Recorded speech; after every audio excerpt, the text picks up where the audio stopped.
نماز سے متعلق آج کا سوال یہ ہے کہ اگر کسی شخص کی ظہر کی 4 رکعت سنت قبلیہ جو فرض سے پہلے پڑھتے ہیں وہ اگر رہ جائے تو کیا وہ فرض نماز کے بعد اس کی قضا کر سکتا ہے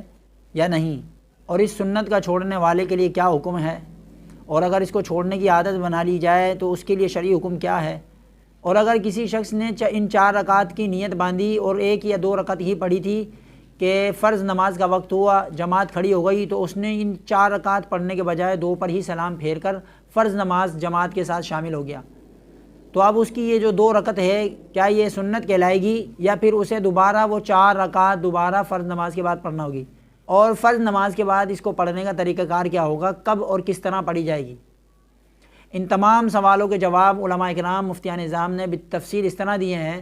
کہ سب سے پہلے تو بنیادی طور پر یہ بات سمجھ لیں کہ سنت موقدہ کی تعریف یہ ہے کہ حضور علیہ الصلاۃ والسلام نے جس عمل کو ہمیشہ کیا ہو، باقاعدگی کے ساتھ آپ جس عمل کو کرتے رہے ہوں، بلا عذر کبھی آپ نے اسے نہ چھوڑی ہو،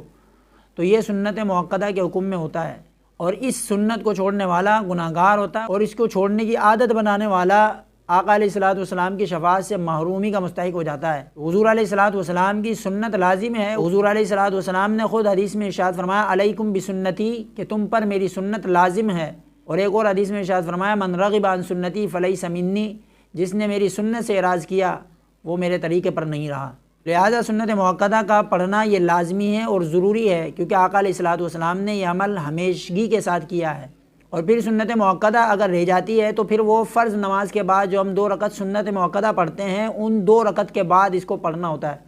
اس کے طریقہ کار یہ ہوگا، اور اگر اس وقت میں بھی اگر نہ پڑھ سکے تو پھر جب تک نماز ظہر کا وقت باقی ہے اس میں اس کی قضا کر لے۔ اور اگر وہ شخص جس نے اس کی 2 رکعت کی نیت باندھی پھر اس کے بعد فرض نماز میں شامل ہو گیا اور 2 رکعت پر ہی سلام پھیر دیا، تو اب اس کے لیے ضروری ہے کہ وہ فرض نماز کے بعد جو 2 سنت موقدہ پڑھتے ہیں اس کے بعد پھر وہ 4 رکعت دوبارہ پوری پڑھے گا، کیونکہ 4 رکعت سنت موقدہ جو ہے یہ ایک سلام کے ساتھ پڑھنا سنت موقدہ ہے، اور بہتر یہ تھا کہ جب اگر 4 کی نیت کر لی ہے تو اس کو مکمل کر کے پھر فرض میں شامل ہوا جائے۔ اللہ تبارک و تعالیٰ سے دعا ہے کہ اللہ تبارک و تعالیٰ ہمیں احکام شرع سمجھنے اور اس پر عمل کرنے کی توفیق عطا فرمائے۔ وما علینا الا البلاغ المبین۔